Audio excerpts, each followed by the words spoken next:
Now, as we've been hearing, it's a time of crisis for many families across the country, with unemployment and crippling mortgage repayments, negative equity, credit card debt, all causing terrible hardship.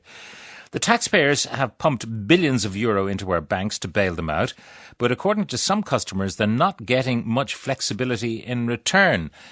We've heard about situations where people who owe money on their mortgage have had their payments taken out of their current accounts, putting them into overdraft, and then the bank goes after them for the overdraft, because they can't really go after them for the mortgage because of the regulations that the government has put in play. So they simply shift the debt into the overdraft and persecute them that way.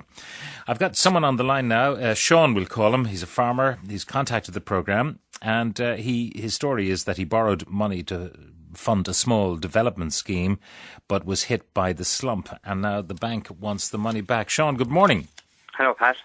You might tell us a little bit about what you got involved with and why, and then why it went wrong. Well, I started off, Pat, and I just decided to maybe not hop on the bandwagon, but I had an interest in developing small sites, and I did it before, and it worked out okay. Mm-hmm. So I left it for a couple of years and decided I'd go again. And I bought 3 sites, paid big money for them. At the time, that was the going rate. There's 2 houses now developed. Slump came right slap bang as we started, almost just after starting. We got the slump, and from there it's all downhill. Now, 2 of the houses are finished, are they? Well, yeah. I mean, ready to be occupied? Yeah. One of them is completely ready, and the others within a month have been ready. All right. No market for them? There is no market, Pat. No, there is absolutely no market whatsoever. Auctioneers try and tell you there's a market for this and a market for that, and this, that and the other thing. Then they get you in onto their books, and all of a sudden you're left in limbo again. There's no market. The people that have the money are waiting to make a real killing. They sold their house maybe 400,000, and they want to buy a better house now for 150,000 or 200,000. So they're sitting on the fence waiting for that to happen. And the people who are out there who want to buy can't sell their own, or maybe others just can't get the money. So it's just, as far as I'm concerned, there is absolutely no market. No market at all. No. We know that in certain segments of the market there is some movement, second-hand 3-bedroom semis with a garden, front and rear, and a driveway in the urban areas, but presumably where you are, there's just nothing moving. No, there's nothing moving. Maybe in town there is some things moving, but not anything of any account. So what was your situation with the bank? How much did you owe them, and what were the terms? How soon did you have to pay it back? Well, originally we said when we took out the loan, the original term was prime rate, which at the time would have been, now in honesty, about 4% plus 1, which would have been 5%, we'll say. Now the interest rate, the ECB dropped interest rates and it came back down to 1. We're actually down at 2.5% or 2.25%, I think, at one stage. During when the interest rates dropped over the period of time. That was grand. And at the time, when we took out that loan, 3-4 months was all a house would be on, typically on the books of an auctioneer, and the house was gone. So that the interest was small money in comparison. Like the lady I was dealing with in the bank said that generally what the developers do is to use the VAT that they reclaim on the building, actually pays the interest. Now that's gone, we've gone way past that now. And so we had a 2 or 2.5 year contract signed at that rate. Now, so the rates dropped and everything was grand. We were able to get by. It was costing about $4,000 a month to service, or $4,000 every 3 months to service our interest. Now they've pushed it up. It's 3 monthly contracts that were given now of late for the last year, and each time, no matter what I'd say to them, they keep pumping up the interest. So now the latest offer is 6% interest, which is equating to $3,000 a month, €2,889.10 every month. And you simply can't pay that? No, sir, I cannot. I don't believe how even a good business would balk, I think, at such a thing, let alone a small farm. I think it's completely, and I've reasoned with him. I've reasoned, I went in even preempting these things happen. When I knew that the contract was nearly end, I went in and I offered the few small loans I have on the farm. I offered even to pay interest only on everything. Just go interest only, I said, until we ride this storm out.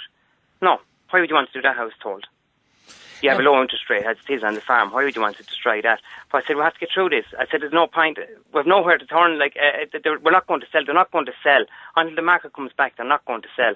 And just send to the Arabs to say, well, there's no question of doing that in this country now at the moment. So the point is they want to get this cash out of you now, this interest out of you, even though you can't afford it. Yeah. So what are the consequences? What are they saying to you if you don't pony up the money? Well, the latest thing I got was about 2 weeks ago. I got a letter that if I didn't sign their letter of sanction, agreeing to the 6% of the 6% interest rate and the €2,889 a month, if I didn't sign that and agree to it, well, then I got a list on a letter of what they would do, such as foreclosing, closing all my accounts, all the usual. Now, you have a successful farming business. I have a very good farm. I'm a very good farmer, and I don't say that in a self-obsessed way. I just am a very good farmer, very conscientious, and love what I do, and would be regarded in the locality and in the area as a very good farmer. And it's still only a small farm, but I'm able to provide for my family very well from the small farm. Yeah, but it certainly can't service the debt. It cannot service that, Pat. No, it cannot. And all I want, I acknowledge fully, I went in, I borrowed the money. It's my fault. I borrowed the money. They weren't happy. Did they do a due diligence on the borrowing? You see, I'm getting really annoyed about the banks who threw money at people. They have a responsibility to lend wisely. Clearly, they did not. They did not. They did not. But yet they seem to be able to get away scot-free, yeah. while the other party to the, if you like, the unwise borrowing, you get hammered. But they suffer no sanction at all for their unwise lending. No, I suppose it's the same thing as what we're saying about the European banks lend to them, and the European banks are getting away. It's burn the bondholder. Maybe we should burn the banks, but it's the same scenario. Yeah, what way you look at or twist it or turn it. In my case, they had security. They had my little bit of land as security. So I suppose they could say, "Oh, look, that was secured." But there's so many more people like me, because this is not just about me, Pat. Where I'm coming from, I've been listening to your show so many times, and the Frontline, everything, waiting to hear so many people ringing in or writing in with the very same thing as what I've sent to you, but I've never heard it. And there's block layers got this kind of money. There's electricians got this kind of money. They are actually on the dole. Did the bank actually encourage you to go into there these was investments? No problem. No, but did they actively encourage you? Did they say, come back for more if you want it? Not in so many words, but any time I rang, I looked at different sites over the time, we'll say, leading up to buying these sites, and there was no issue. I would have confirmation the following day that the money was there.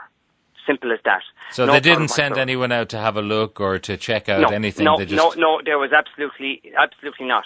Absolutely not. And on top of that, thank God this didn't work out. There was a piece of land up the road, a couple of miles from me, coming up for sale, and I'm a very ambitious person, Pat. I'm very progressive, and I have a drive, and I need to drive on. And I decided I'll have a go at this land, but I'd have to come at 10,000 an acre. I went into the bank. They gave me 20,000 an acre. They offered me 20,000 an acre plus the 45,000 to pay the stamp duty at the 20,000 an acre. No problem. And I had no money to put into that. No deposit whatsoever. No deposit? Thankfully, no deposit, no. I had no money to offer towards it. None. A couple of things on our text screen. Sympathy for a developer? Definitely not. Another one from Barry. I have zero pity for individuals who thought they could become property developers or guarantors for get-rich-quick schemes. Save the airwaves for people who are positively rebuilding our economy, not the avaricious ones who are stuck in the past. What do you say to that comment from Barry? Well, Pat, developers are absolutely poison at the moment, but you have to say that there's a lot of small developers like me who should not be put into the class of maybe the McNamara's or whoever, the big boys. We have no NAMA, we have no anything. Now, the other side is there was absolutely nothing to stop any Joe Soap.